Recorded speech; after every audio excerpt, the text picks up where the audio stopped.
अमी च त्वं धृतराष्ट्रस्य पुत्रा सर्वे सएवावनिपाल संगे भीष्मो द्रोणसूत पुत्रस्तथासौ मोसहास्मदीरपि युद्धमुखी वक्त्राणि ते तोरमाणा विशन्ति द्रष्टा कराळानि भयानकानि केचित् विलग्ना दशनान्तरेषु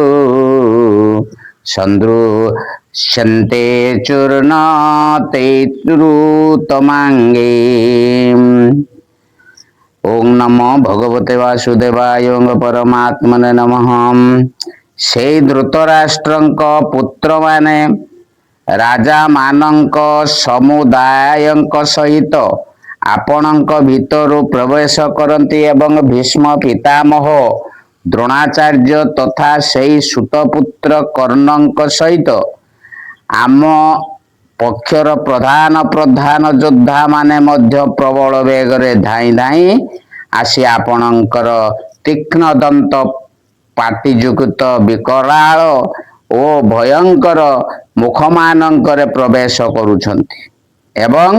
केही केही चूर्ण विचूर्ण मस्तक सहित आपणक दांत संधि मानंकरे लागि रहिथिबार देखा जाउछन्ति। ओं नमो भगवते वासुदेवाय ओं परमात्मने नमः। धृतराष्ट्रस्य पुत्राः सहित अमी सर्वे एवं एव ये सब पद प्रयोग करिवार अभिप्राय कौन? अमी द्वारा देखाइछन्ति धृतराष्ट्रंकर जेउ दुर्योधन आदि पुत्र मानंकु मु एबे मो सम्मुखरे युद्ध पाई प्रस्तुत होई दंडायमान थिबार देखुथिली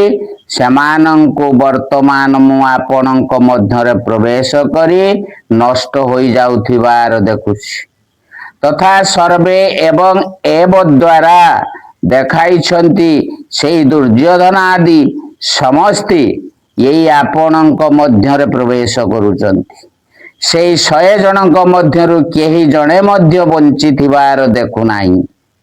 अवनिपाल संघेई ओ सहपदर अभिप्राय कौन? अवनिपाल शब्द राजा मानंकर वाचक एवं एपरि राजा मानंकर बहु समूहर वाचक हेउची अवनिपाल संघेई ता सहित सहपद व्यवहार करी अर्जुन देखाइछन्ति केवल धृतराष्ट्रंकर पुत्र मानंकु ही मु आपणंक मध्यरे प्रवेश करुथिबा देखु नाही सेमानंक सहित मु सेई सबु राजांक समूह को मध्य आपणंक मध्यरे प्रवेश करुथिबा देखुछि जेउ माने दुर्योधन को सहाय्य करिबा पाई आसीथिले भीष्म ओ द्रोणंक नाम पृथक भावरे कहिबार अभिप्राय पितामह भीष्म ओ गुरु द्रोण कौरव सेनार सर्वप्रधान महान योद्धा थिले अर्जुनंक मतरे सेमानंकु मारिबा बा परास्त करिबा अत्यंत कठिन थिला। एठारे सेई दुई जनंक नाम नै अर्जुन कहउछन्ति हे भगवान अन्यान्य मानंक कथा कौन कहिबी मु देखुची भीष्म ओ द्रोणंक परी महान योद्धा माने मध्य आपणंक भयानक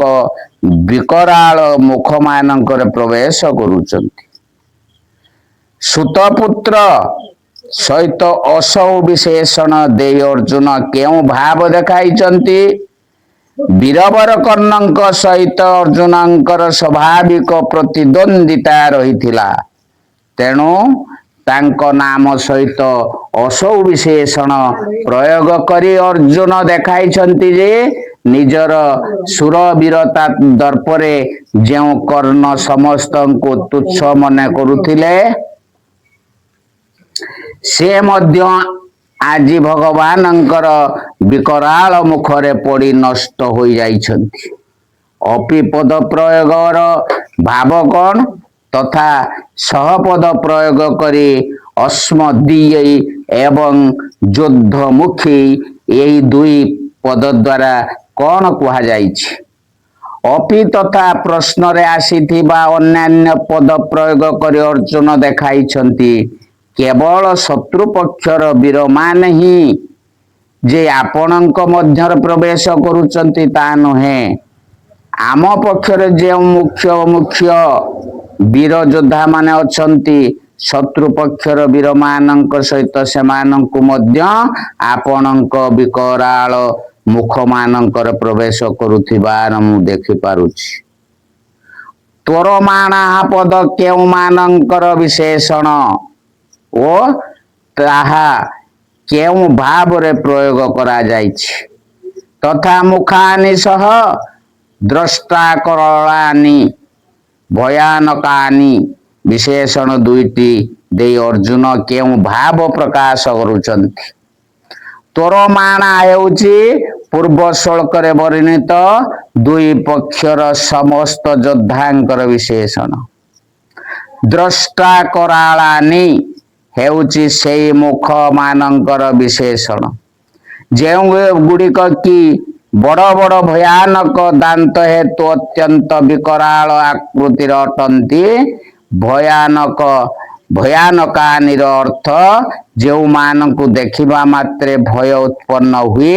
एठारे यही सब पद प्रयोग करी अर्जुन जणाइछन्ति पूर्व श्लोक रे वर्णित दुई पक्षर समस्त योद्धा प्रबल बेगरे धाई धाई आसी आपणक बड़ बड़ दांत युक्त विकराल ओ भयानक मुख मानकर प्रवेश करुथिबार मु देखुछि अर्थात मोते यह प्रत्यक्ष देखा जाउछि जे सबु वीर चतुर्दिगर प्रखर बेगरे धाई धाई आसी आपणक भयानक मुख मानकर प्रवेश करी नष्ट हेउछन्ति कई चूर्णित मस्तक सहित आपणकर दांत संधि मानकरे लागी रहिथिबार देखा जाउछन्ति ए कथार अभिप्राय कौन या द्वारा अर्जुन जणाइछन्ति मु सेमानंको केवल आपणक मुख मानकर प्रवेश करुथिबार देखु नाही सेमानंक मध्यरु केतेकंकु एपरि खराब दशारे देखुछि जे सेमानंकर मस्तक चूर्ण होई गलानी एवं सेमाने नित्यांत दमनीय अवस्था आपणकर दांत संधि मानकरे लागी रहिछन्ति दुई सेनार योद्धा मानक अर्जुन किपरि भावरे भगवानंक विकराल मुख मानकर प्रवेश करुथिबार देखुछन्ति वर्तमान दुईटी श्लोकरे प्रथमे नदी स्रोतर दृष्टांत द्वारा ओ तापरे पतंग मानक दृष्टांत द्वारा ताहार स्फटिकरण करुछन्ति ओं नमो भगवते वासुदेवाय ओं परमात्मने नमः ओं परमात्मने नमः ओं यथा नदीनां बहवम्बुवेगा